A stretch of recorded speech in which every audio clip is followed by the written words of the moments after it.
Welcome to Startup Health Now, the podcast where we celebrate health's most innovative entrepreneurs and the health moonshots they're working to achieve. I'm Logan Plaster, editor of Startup Health magazine. Today, I have the distinct pleasure of welcoming onto the podcast Dr. Howard Krein, Chief Medical Officer here at Startup Health. In addition to being CMO at Startup Health, Howard is a practicing head and neck surgeon at Jefferson University Physicians in Philadelphia.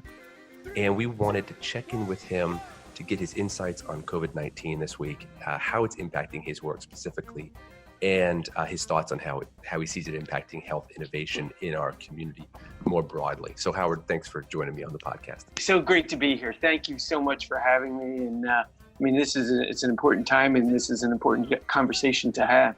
Yeah, I feel like the first question on all of these interviews this week have been, where are you working from? Where are you right now? Right now I'm at home. Okay. We're doing our best. The whole hospital is doing our best to limit travel and exposure to all key personnel and obviously patients, staff, everything. Okay. And what does that look like for you working from home as a surgeon? Yeah, it's fun. Thank you for asking. Yeah, it's been interesting. So we understand. So, as you know, I practice every day. I still have a full-time commitment to my patients, being that I generally see patients 2 days a week in the office and operate 2 days a week. So as this pandemic has been expanding, we've tried to alter and sort of follow the government's guidelines, and then also the hospital, Jefferson Hospital, where I am. We have a COVID response team, and we've been putting out some general guidelines of our own as well that sort of supplement and maybe even take the government guidelines a step further. So what it looks like for us right now is we are actively converting almost every appointment, or I should say all the appointments that we can, to telemedicine appointments. So we can talk to patients, maintain contact, maintain a commitment to their health without exposing either them to us and us to them, because there's community transmission, but we also have active patients in the hospital. So we want to make sure that we limit any of the patients coming in to see us so we don't spread it too. Sure. So lots of talk about how this could be a really meaningful catalyst for telemedicine. So since you just mentioned it, how many visits were being handled remotely before versus how it is now? Yeah, so it's interesting. We at Jefferson, we have had a goal to start using telemedicine over the last probably 2 years, really actively. And I'd say on a given day, I might have 2 patients that were telemedicine, 2 to 3, on a good day. Okay. And they were usually just used for post-op visits for patients who traveled far. I have a lot of patients who come in from 2, 3, 4 hours away. To have them drive all the way back just for me to check something, we would do a telemedicine to make it easier for them.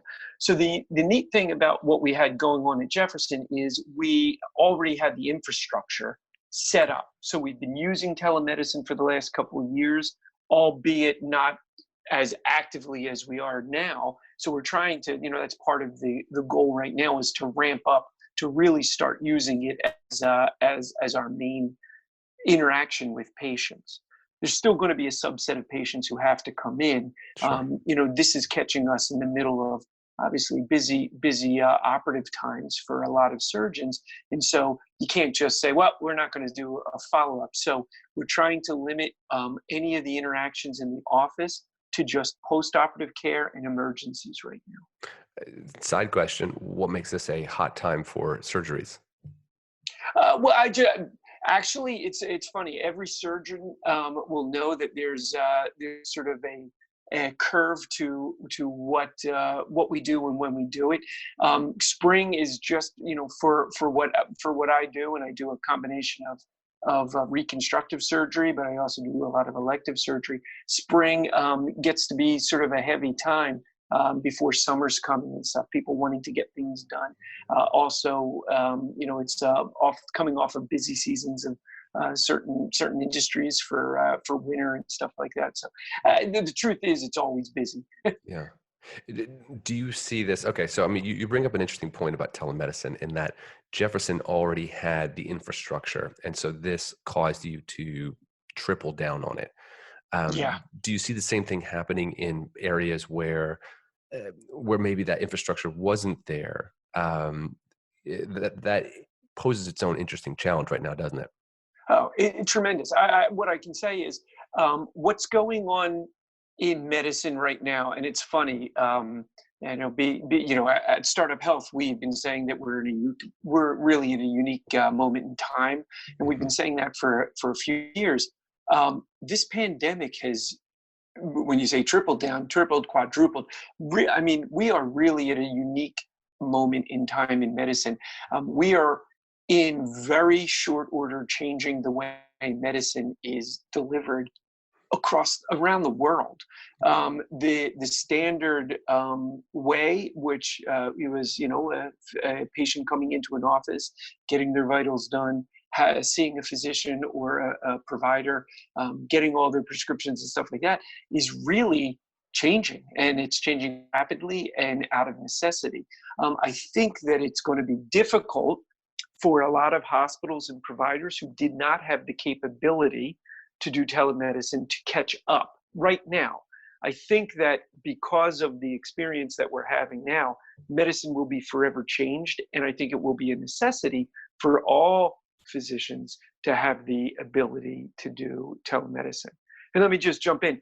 The ability to do telemedicine, for those that are listening, it's not just about, oh, can you video conference with somebody? It's also Sure. about making sure you capture the appropriate things, right? So be able to look at scans and or test results, be able to document into the medical record what's going on, and make sure that things don't, fall through the cracks, and that there's appropriate follow-up. Making sure that and believe it or not, that there's billing issues even that come with that.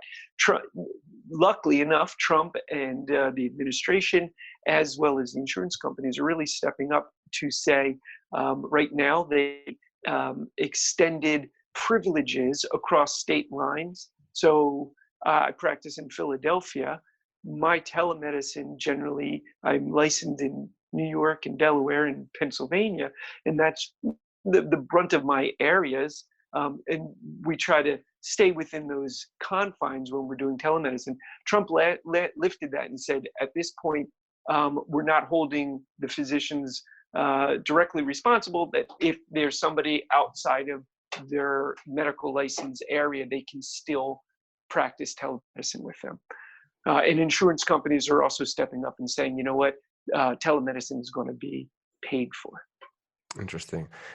So that's the telemedicine side. One of the pieces that we're seeing it's in the startup health portfolio is advances in at-home monitoring. And actually, Sure. we've got a piece that I'm working on right now that working titles like quarantine tech. The kinds of things that you can use at home to take it beyond just a thermometer, take it beyond just sort of checking how you feel, and then starting your telemedicine visit cold. And I wonder what your thoughts are on, being able to do an at-home pulse ox, being able to do at-home lung function, Yeah. and really having that data captured in the cloud, starting to anticipate population health problems. Yeah. So interestingly enough, we actually, I'm not sure if it's been official, but it is official that we've added a 12th moonshot, which is going to be pandemic response moonshot. And that's together we can prevent and control global communicable diseases and outbreaks. Part of that is really using digital health technologies Hmm. to be able to incorporate that into the current medical system and create new pathways to monitor patients, treat patients, and ensure that the physicians are able to do so without even seeing the patients. And that's what I was sort of alluding to before, saying that this is really a truly unique moment in time where we are redefining what medical care looks like, not just domestically, but around the world. Yeah. Do you see that that being a positive move in terms of really advanced at-home monitoring? I mean, do you think we need to do that? Abs- no, absolutely. Sorry about that. You know what? I've been asked that question so many times over the last couple of weeks. 100%. If we can, just an example. One of the things that you mentioned was pulse oximetry. So we have a Mhm. company, Oxytone, that has a wearable pulse oximetry that can in real time monitor a patient's oxygenation level, multiple different vitals, but we're just talking about pulse ox, so the Mhm. oxygenation level of a patient right now, um, at home, safely, away from everybody else, and in real time notify the physician or the care team that there was either a change. Mm. And the change could be obviously a positive change or a negative change, and allow us to get that patient the appropriate care in a very quick, expedited manner, instead of the patient actually sitting at home wondering, hey, it is feeling a little bit more difficult to breathe. We're notified actually as they're starting to feel Yeah. that. And it's really going to revolutionize the way we care for patients. Since you're a physician, maybe you can educate our reader about how is it possible for some of those vitals to actually anticipate the illness. So I don't know whether it's the pulse ox or your temperature or your breathing patterns, but can we start to actually detect earlier? Absolutely. So I think that first off, everything has to be taken into context. So, right, things in isolation, whether it's a temperature or a blood pressure or a pulse oximetry reading, have to be taken in context. But when you take something and say, okay, well, you know what? Now I'm monitoring somebody's temperature, and I'm monitoring somebody's heart rate, and I'm monitoring somebody's pulse oximetry, and you see changes in that early, we absolutely can then say, hey, wait a second, this patient who is still asymptomatic feels fine, Hmm. but we've noticed now, you know what, their temperature has now gone up to 100, and or 100.4.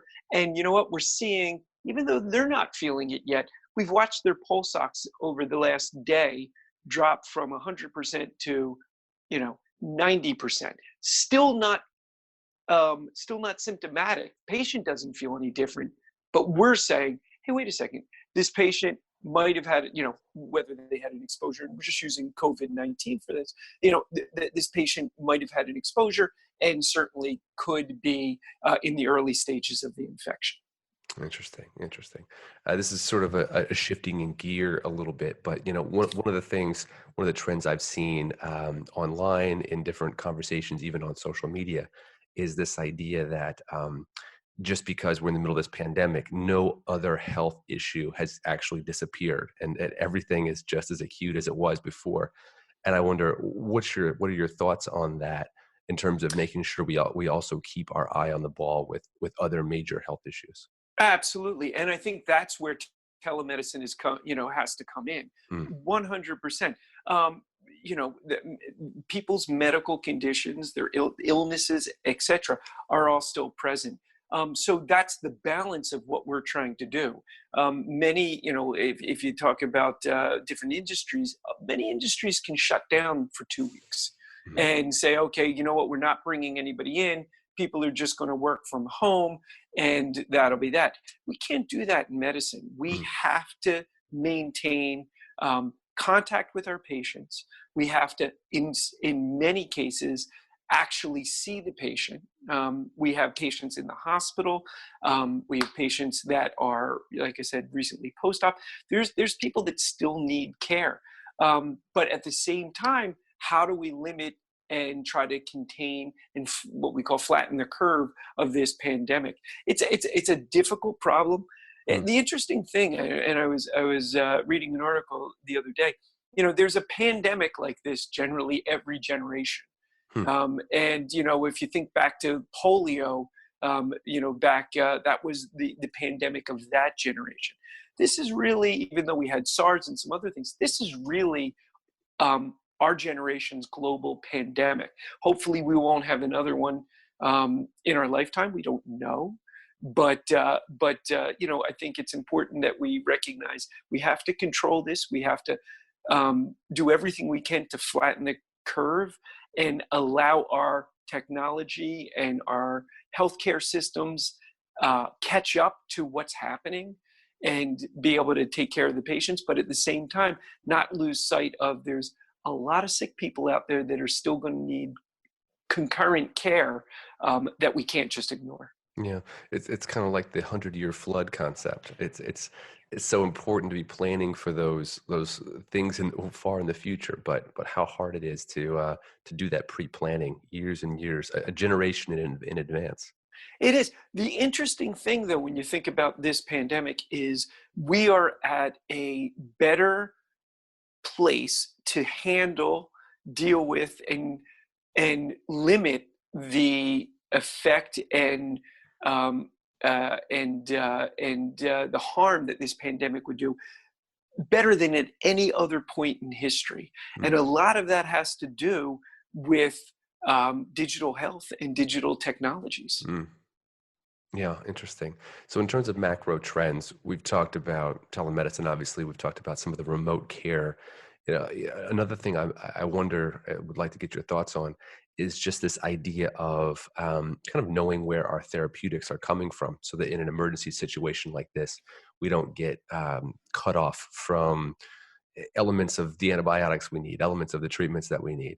And I wonder, just as a physician and thinking about the global nature of what we're doing, I wonder what kind of effect you think this is gonna have on how we view where things are produced in terms of therapeutics. Yeah, that's an interesting question because I'm not sure how it's going to affect Yeah, how if you stop and you think about just go beyond therapeutics, if you think about where most of our masks and gloves are even coming sure, from, they're sure. coming from China. Hmm. And not saying that that's a good thing or a bad thing, but if we're in a pandemic and they need gloves and Sure. all the same equipment, and they start going, well, we're not going to share them right now because we need them to contain our things. So I think it is a wake-up call um, for the world to recognize that we're no longer dealing with things in isolation. Hmm. I don't know if it means, hey, we should always be able to be self-reliant in the United States or in Yeah. Canada or in other countries. But I think more than saying, hey, we should be self-reliant, I think it's more a wake-up call to say, we are all interdependent, Yeah. Yeah. and we need to work together. There has to be transparency. There Hmm. has to be sharing of data and knowledge, therapeutics, equipment, because again, we've moved from silos for the most part, country silos, to just a global world and a global economy. Yeah, yeah. Well, I like that you use the term wake up call because, obviously the answer isn't to cut these things off, but to be wise, right? To just understand, okay, if the thing I need the most is inaccessible to me in the time of need, like let's be wise and let's think ahead about that. And Yeah, and I yeah, was going to say, and I think that if you look and watch the news a little bit in today, there's certainly a call for people to think about that, right? mhm, And it even goes down to, I was watching, a news report about people stocking up, and one of the reporters really did sort of hit the nail on the head and say, listen. It's not about stocking up just your house. Remember, if you got 3 chickens or 4 chickens, maybe you don't need to buy 7 of them and just stock them in your house. Recognize that there's other families that are going to need things too, yeah, and I yeah, think that is sort of a call for community, sure. much like the startup health community. We Yeah. work together for a common good, and I think that's what the world has to do right now. Yeah, we're seeing this sort of we're in this together ethos coming out of Italy, coming out of China, and really being embraced here. And it's really amazing how these times can bring that out of communities. And like you said, we're certainly seeing that within Startup Health. I mean, that's a good segue to, I think, what could be a good final question, which is, in a time like this, I'm curious, you're sort of right in the middle of it. You're in the mix, you're in the hospital setting, and there's a fair amount of anxiety going around, even within healthcare workers that I know. And I wonder, just what are the things that kind of lift your spirits and give you optimism during this time? I'll tell you what gives me optimism is, so we have within my hospital system, within my division and department, it is truly amazing. I'll be honest, and even as I watch the news, it's amazing. A lot of the chatter, this bipartisan chatter, is slowing. And we are really starting to support each other and work together for solutions and not blame. And the neat thing, and what really does raise my spirits, is within my department, within my hospital systems, my staff, the nurses, the other providers that I work with, everybody is stepping up. And there's definitely risks and dangers. I mean, kids are out of school, parents have to go to work. And a lot of healthcare providers, whether it's the staff, the nurses, the physicians, the other providers, have to be sort of, and I use front lines, purposefully, have to be up in those front lines, exposing themselves to this risk, but recognize that they also have to go home to their loved ones, and are they putting them at risk? And Sure. I have to tell you, there has not been one person that I've run into, that I work with, that has for a second said, I'm not doing it, I'm not coming in. Everybody works together, tries to protect each other, tries to make sure that we're following all the guidelines. And this goes even into the housekeeping staff, who shows up every day into a hospital where there's known COVID, and cleans and make sure that they're protecting everybody else who comes through the hospital. So it's just been a really amazing time to watch everybody pull together for the greater good of, and I know it sounds dramatic, but for the greater good of humanity. Well, Howard, I appreciate that sentiment and appreciate you taking the time out of what I know is a busy schedule, and just you being in the hospital there, you being a provider during this time. I just want to give you my appreciation for being there and being on the front lines. Well, it's certainly, it's my pleasure. Thank you for having me on the show, and thank you for continuing to get out the importance and discuss the importance of digital health technologies in this and other arenas. But because I really do think that is going to be what helps us successfully get through this pandemic with as little harm as possible. So thank you, Logan, for hosting. Thank you, Howard. Just to close us out here, Startup Health invests in entrepreneurs committed to achieving health moonshots. Our growing global army of health transformers includes more than 325 companies from 25 countries. And you can read more about the inspiring women and men in the Startup Health community at startuphealth.com. We are writing daily stories about the companies working to find solutions for COVID-19 across the array of health innovation. And you can find all of that at startuphealth.com/content. If you're interested in joining our community, we have a special call for innovation around COVID-19, and you can find that at our website as well, startuphealth.com/getting started. So thanks for joining the show, and we'll see you on the podcast very soon. Thanks.